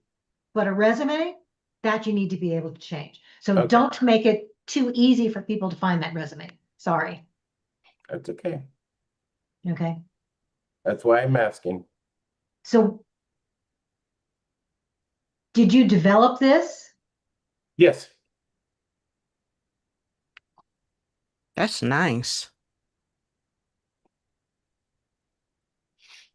Definitely an attention getter for sure. Yep.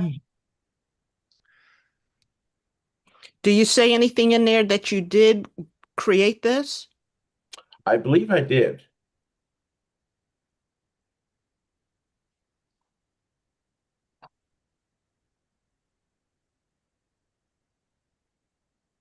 So did you ever write a post about this?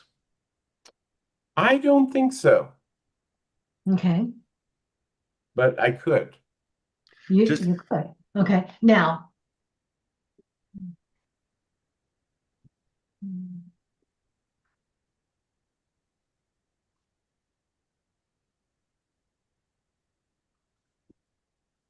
So what type of engagement have you had when you go by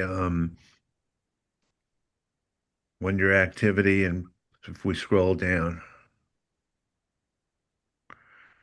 You shouldn't see a lot of activity. I Okay, really which is try and focus on industry items. no, this is Top all of my good. I'm just target. saying, yeah, Right. this No, we're just sharing for other people too.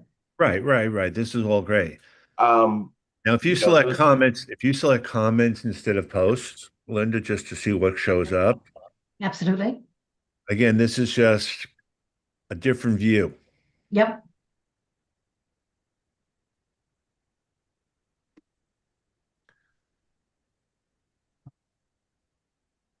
So this first comment up here, Mhm. great case study, achieving the ROI. That's something that helps to generate interest in you and your professional expertise. Okay, because you're continuing it. But just as much as I appreciate it, thanks for checking. Okay, or great tips, doesn't give you as much value. If you'd said, I'm going to check mine, just make sure that something that says, what is a great tip for? Now, if you scroll under experience, Yep. like again, he has additional skills there within each of those here, which is important to add, like where his enterprise onboarding project manager, because it's all still searchable. Yes. Ken, how many skills do you suggest for each job? I think it depends. I mean, I would not go crazy. I would have different skills for each job. I don't think there's a right or wrong to those. Again, it's just another way from a search perspective. Yep. So when I'm reading it, Wait, can you just scroll down for a second? sure. Something. Where do you want me to go? No, I'm just looking at December 17th. Again, there's a little gap. That's no problem. I'm just looking at this very impartially. So one of the things that I like that you've done that we often forget is that you can add media Yes. to your jobs. That's something that's relatively new. Mm-hmm. Like what kind of media? Because I've seen it, Linda, So- but I don't know how to create it or what it should I'll give you an contain. example. If I get a certification, I get a PDF and I can download that and I can Yeah. add, or maybe I can take a picture of my certification And then Okay. upload that. and upload that as a JPEG or ping, whatever it is. PNG, okay. I think they call it. Okay. I mean, the goal of this is just to give you guys all ideas. Yep. But you'll notice how some of that makes his profile look different, stand out. They're things that I want to click on. So, Richard, you're looking for a job now, Yes. but you have a present job. So I'm just going to ask you hypothetically, what does that mean? Currently I am working as a business developer for another parking company that I haven't listed yet. Okay. But I am looking for more of a customer success manager role. Okay. I mean, I'm just looking very impartially again. If I'm Yep. seeing Yeah, I that, appreciate the question.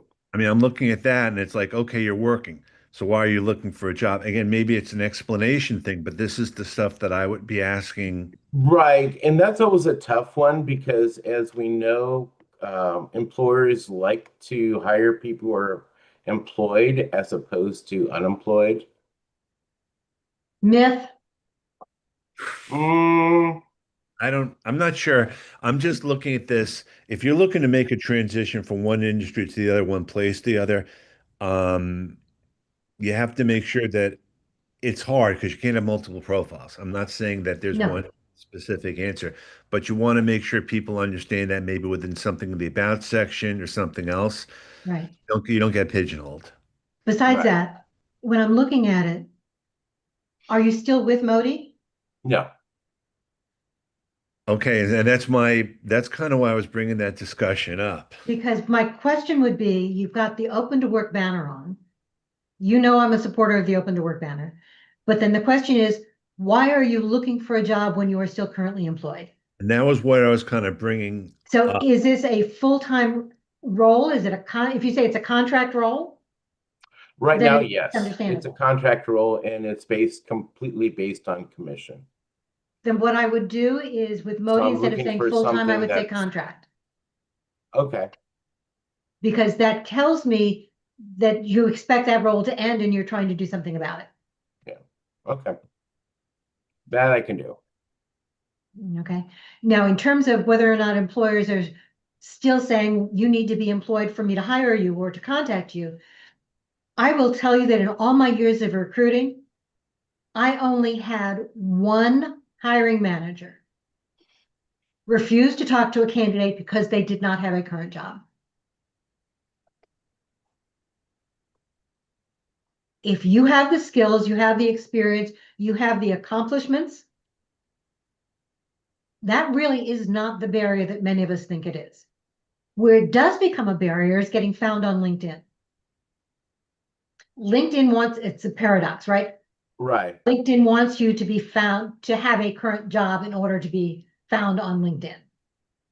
Which is why we sometimes have placeholder jobs.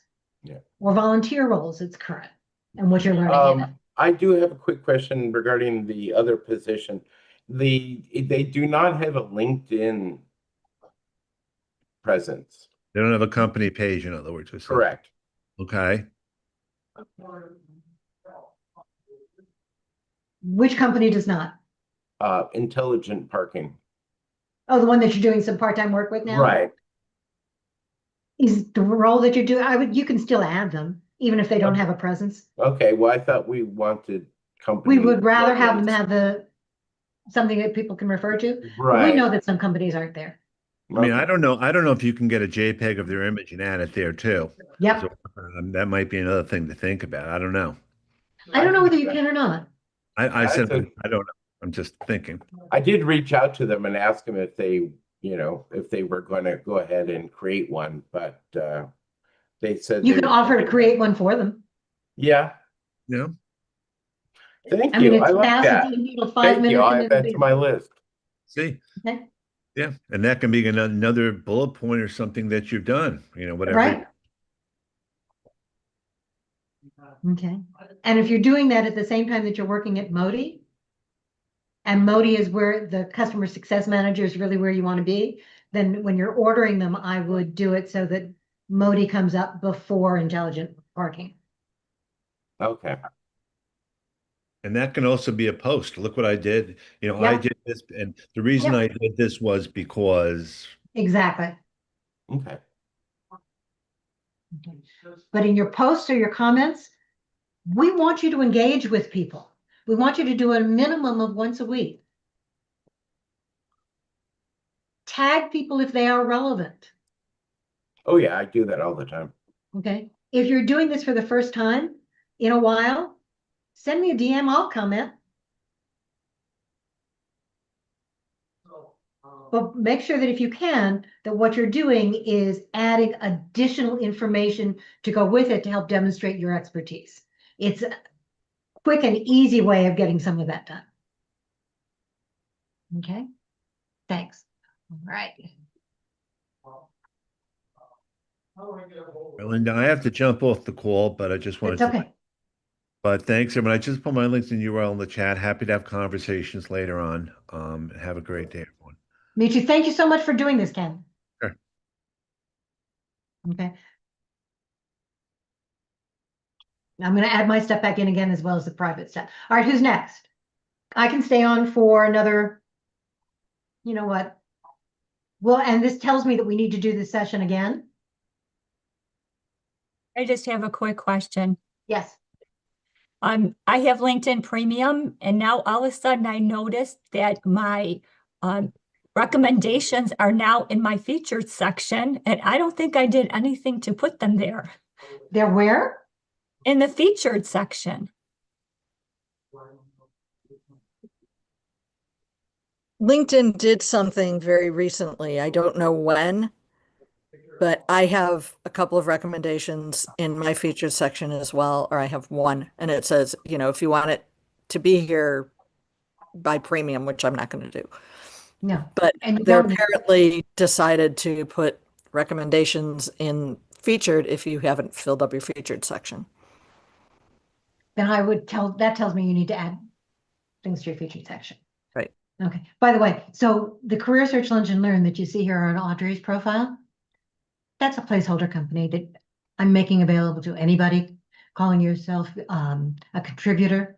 It gives you the current information. I don't see that, Linda. I just see your desktop with icons. Oh, you can't see Audrey's profile? No. All right, then I'm sharing the wrong screen. Let me try it again.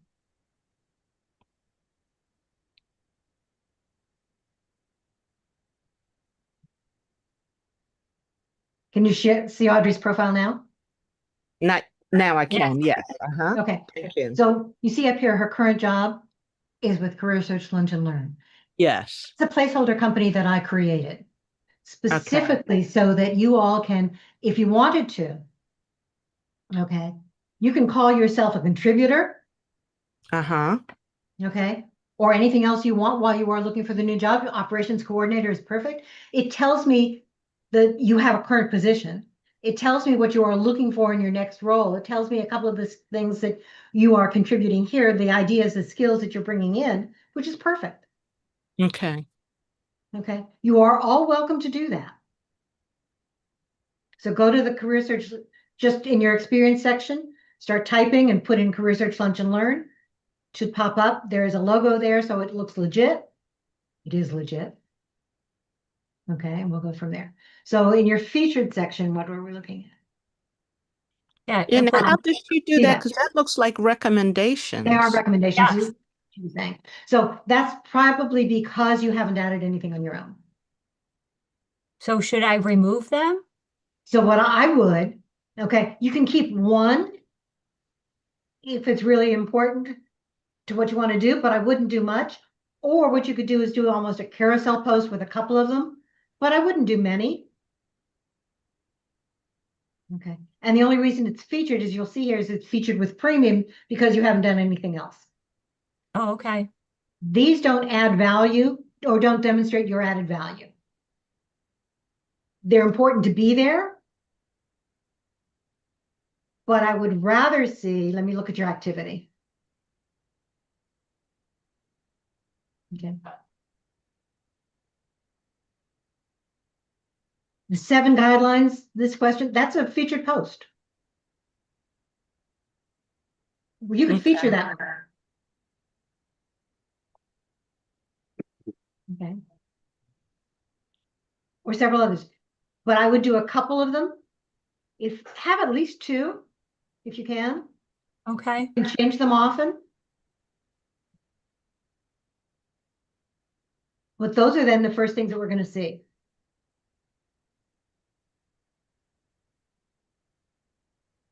Linda, I have another question. I have seen a few folks, aside from Open to Work banner, actually create on their profile a post where they're advertising themselves. It seems like they have that pale green background and it says, Open to Work, not just the profile picture with the banner, but like their background. And it's like they're advertising themselves to say, I'm looking for work. Yeah. And they list a lot of things. What's your take on that There's outside nothing of wrong with the that. banner? There's nothing wrong with that at all. In fact, Oh, when you do put on the banner, Mm-hmm. put it on, and I want you to take it off at least once a month and then put it right back up. No, I understand that. What I'm saying is What they I'm saying do is when you're doing that, write post. your own post to go with it. Don't use their wording. Okay. Okay. It's your opportunity to really shine and show what you're doing. It's Yes. still going to go out to everybody out there, which is important, including your keywords. Uh-huh. But adding your value to it makes it not only visible to everybody, but makes you stand out because you're different. Okay. Okay. Okay. Uh-huh. The other thing that I would be careful of, we know that anytime you have that Open to Work banner up, or some of those posts, Uh-huh. we know that some of that's going to generate spam. Yes. Just be wary, be careful. To me, that's still important because we're finding more and more that people are getting reached out to because of those banners, even if it's just by other people in the network that they haven't heard from in a long time. I got a message this morning from someone who said they'd put up the Open to Work banner and they were amazed that they were suddenly hearing from people they hadn't heard from that they'd worked for in 20 years ago, who were reaching out to see what was going on, who had now were in other industries, other companies. Yeah. Okay. So that's really the reasons for doing it. Mm-hmm. Not only that, I know that there's some people who say that the Open to Work banner is, Right. as I said, I'm a believer. We know that 40%, LinkedIn tells us that people who have that Open to Work banner up have a 40% greater outreach. Okay, in response to your outreach than people who don't. So to me, that's worth the spam. Okay. Okay. Mm-hmm. Thank you. You're welcome. Charles. Linda, I don't know if you want to take a quick look at mine. I just sent my URL in the text. I know there are some things I could do better. I have some questions in general. Okay. And we're going to do more of these LinkedIn profile reviews at a later date as well. Sure. Okay. There's Chicago. I'm just looking at your contact information. Yep.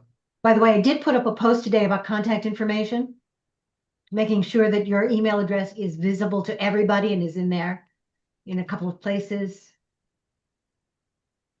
Okay. Is it okay to put our phone number also the way Charles has done it? If you want to. Okay. I don't.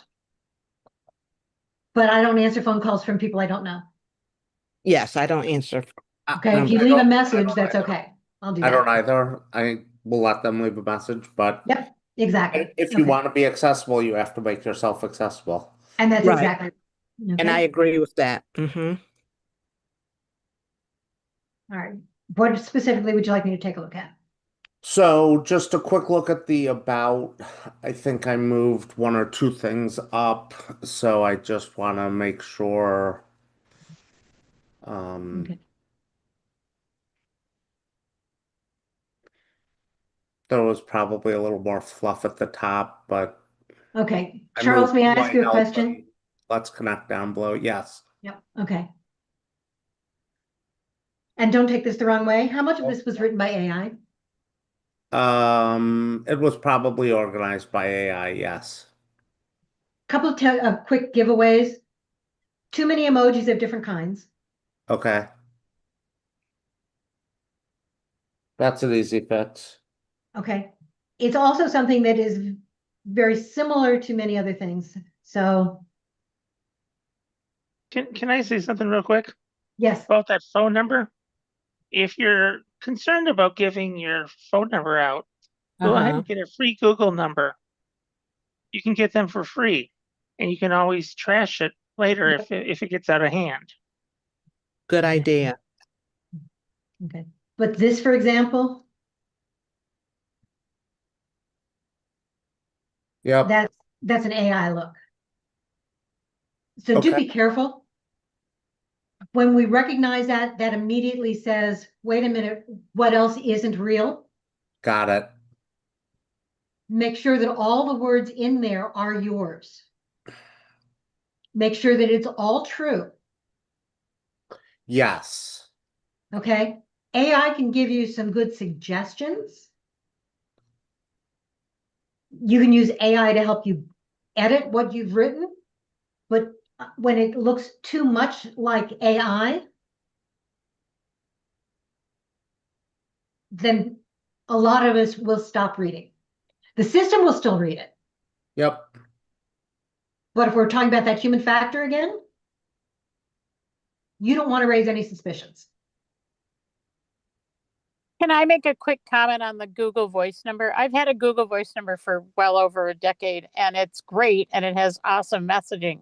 But I'm finding that more and more it's being flagged as a non-real number. And so sometimes it gets caught up in the it's not efficient, and it also may not verify you in certain instances, but I can't tell you what exactly those instances are. So just a fair warning, but it is a great platform and it is free and it's got great messaging because it turns it into WAV files, PDFs. It just is a really great functional tool. So if you can still get a free one, I would highly recommend it. Yep. So I would agree with you that there are some issues. There are some places that are now beginning to, as you mentioned, flag those because they're not real numbers. Yeah. They don't have anything that's associated with it. I don't see that being major yet, but the more we get into this whole idea of fake profiles, fake people.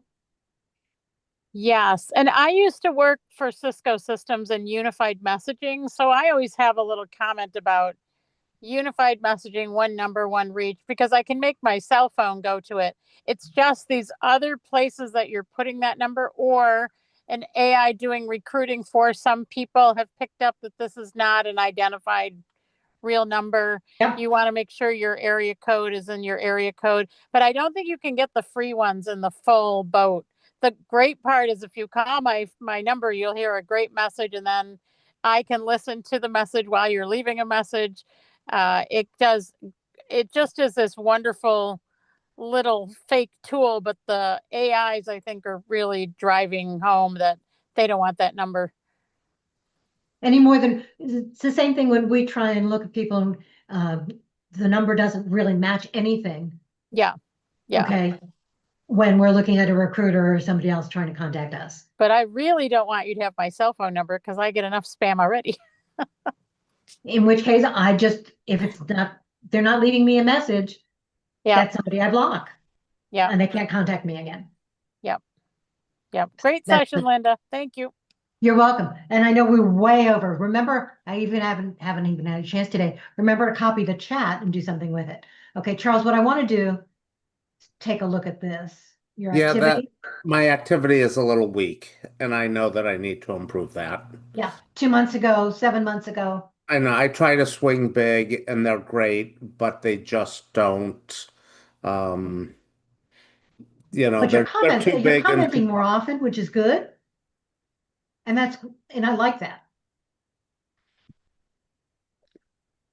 Okay. There's nothing wrong with doing the comments, and I love the comments that are more than just, yes, congratulations. Okay, you're adding some sort of value or some sort of comment to it because that helps you get seen as well. right. So I'm looking at more. So in this case, for example, you're adding you did a comment here, right? You nailed it. Leaders often think that they need to make decisions. What they need to do is support. That then gives it, and what I would do, instead of saying future, right? Leaders need to support, and here are some ways that they might be able to do it. Right. Yeah, I like Here's TJ's why that's important in a validate that sales role. value, open the dialogue. Exactly. I like that. Okay. I have a suggestion for Charles. If you find something that really aligns with the way you think, or you have additional information that you want to add, you could always take their post and use it as your own post as a springboard, and then put your own take on, why that particular story was meaningful to you, or put your own spin on it, create your own post, and then, recognize them too. Right. So out of post ideas, which, I sometimes have a hard time thinking of what to post about, that's another way to increase your visibility. Absolutely. Thank you. Now, in terms of what's most important, and I see Kate, you've got your hand up. We'll try and get to you before we leave. Right. Oh, Linda, there was one more thing I wanted you to Oh, I'm sorry. look at. Okay. I'm sorry. Go ahead while I'm pulling it back up. So, in my job experience section, I've got you at the top with Career Lunch and Learn. I've got my sort of side stuff, which is officiating sports. And then my last couple of jobs, like the last two, were very similar. They were actually at competitive companies, but I noticed like I have 34 skills tagged to each of those two jobs because they're similar. So, you said a couple or some, or what I heard was not 34 skills. So I'm kind of curious what your thoughts are. Some are technical, some are business and sales oriented, softer skills. You said maybe shy away from some of those. Did I get back to the right screen? Yeah, scroll Okay. down. So you can use as many of those skills there as you want to, but there are two reasons that those skills attached to your jobs are important. One of which is if I'm looking for skills and it's something you really want to be found for, I'm going to be looking for those skills, right? And I'm going to want to see where you're using them. which is why they should not only be affiliated with a job that you've done in the past, but you should also be talking about or demonstrating your use of them, the value you add in those comments and posts. That's that integrated framework that we were talking about. Okay, it's how you're demonstrating what you know and what you can do. In terms of how many you should add to a job, I'd be careful only because LinkedIn probably doesn't care. Readers do. It looks much too busy. Yeah, I mean, can you just scroll down to experience? Yeah, that's where I'm going. Sorry. Yep. No, please. Where do you want me to go? Keep going. Keep going. Right. Yeah. So, like, if you click on those 34 skills, I mean, it's a sales job. So, I mean, as I said, some are technical, some are softer. I would take out the soft ones, many of them. Like requirements gathering, or some of Some of those. them are kind of built in to other skills. Okay. Take the 10 that are most likely to be the search terms I would use to find someone doing the work you want to do. Okay.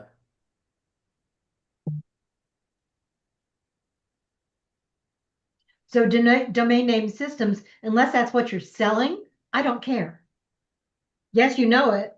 It's still going to be in your skills section, but it doesn't necessarily have to be part of this job. Okay. And I pulled that one out of the air. Yep. Okay. Interpersonal communication, that goes. You got to be able to communicate with people. Well, of You're in course. sales, you got to gather requirements. You got to build Yep. relationships. Okay. Okay. Okay. Think about those skills as Boolean search term. You all know what a Boolean search term is, right? Yes. Those are things where I can say this, not this. I'm Right. looking for a way of distinguishing between one person and another. So think about those as search terms. What terms am I going to be including in order to find the best person for me to look at that profile, to talk with? Gotcha. Interpersonal skills is not what I'm going to use. Right. Okay. It's not going to Thank you. separate you out from anybody else. Now, the other reason for adding them in more than one job, though, for an example, let's say that I'm looking, and I need to change that on mine too. If I'm looking for somebody who's got 10 years worth of experience doing something, and you've got it associated with 2 jobs that add up to 10 years, that triggers it, and it's going to match my criteria. Most people aren't looking for that. They'll figure that out by looking at your profile. Right. So, like, I was just looking at stuff and like enterprise technology sales. Well, that's what I've been selling. I talk about that. I mention that. I don't need that listed as a skill. Exactly. Sales engineering, that's in my title description. I don't need that. Like, okay, got it. Okay. All right. Got it. Got it. All right. So what I wanted to do is see what I could do one more share. See if I can Thank do you. it this way. You're welcome.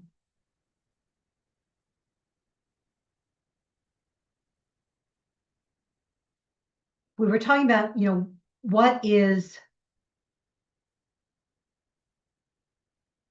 let's see if I can do this.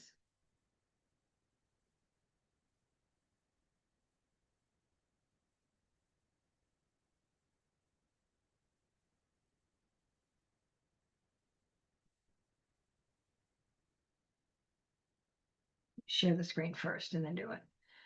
There are some things that you can do on LinkedIn that are higher value than others.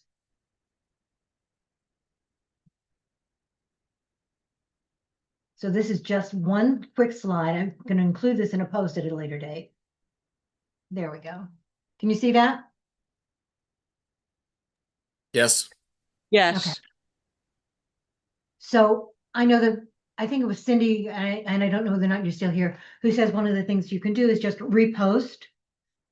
If you're just reposting without a comment, it's lower than just a repost. Okay. The things that's the biggest engagement would be those things where you're actually expressing something that is of value to you that you can bring to somebody else, whether it's a post or whether it's a comment. You want to be able to engage with other people in ways that move conversations forward. There's the question. That demonstrate your expertise and add something of value to that conversation. You're helping them, you're helping you. So, for example, and I'm just using this, your skill is project management, strategic planning, leadership, but your post doesn't say anything, your comments don't say anything. You like to post, you're not commenting. It's a post that has nothing to do with anything else. Every once in a while, those are okay. Your profile says strategic leader. In this case, your activity says, I'm not really doing anything. I'm disengaged. That disconnect between what you say you do and what you are actually doing, your activity, can be a red flag for someone. Whether it's a red flag or not, if you're not getting that activity out there, you're not giving me another reason to reach out and find out more about you.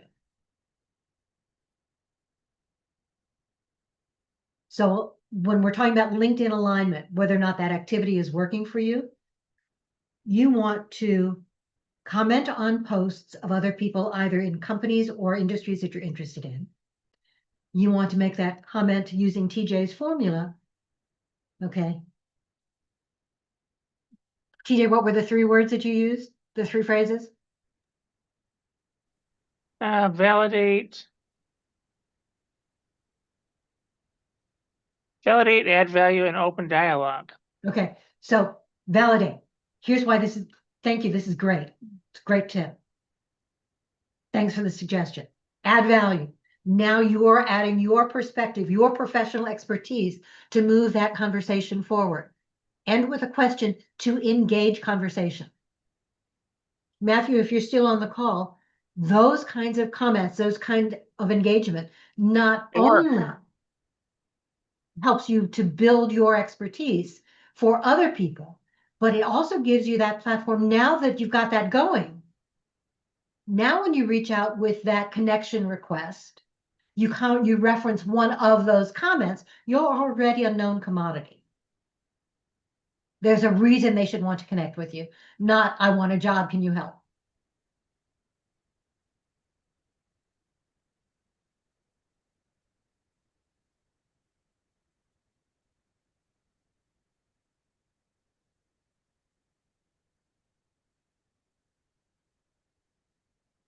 Okay.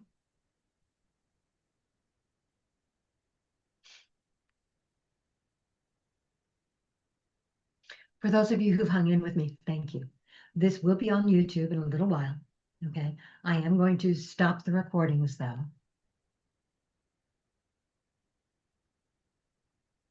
Maybe.